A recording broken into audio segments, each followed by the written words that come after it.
Welcome back everybody. Today I'm going to teach you how to add breakpoints in Webflow. Breakpoints are essential for creating responsive designs that look great on different screen sizes from desktop monitors to tablets and mobile devices. Let's walk through the process step by step. First, open your web browser and navigate to webflow.com. Once the page loads, log in using your credentials. This will take you directly into your Webflow account where you can access all your projects. Now that you're in your Webflow dashboard, locate the site where you want to add breakpoints. Click on that site and then select Open in Webflow. This will launch the Webflow Designer, which is where all the design and development magic happens. Give it a moment to load your project completely.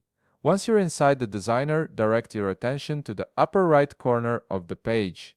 You'll notice a three-dotted lines icon which represents the Add Large Breakpoints option. Click on this icon to reveal the breakpoint menu. This is where you can customize how your site adapts to different screen widths from the menu that appears. Click on your preferred breakpoint size. Webflow offers various breakpoint options to match common device dimensions, so choose the one that aligns with your design needs. After selecting it, click Create to add the breakpoint to your project.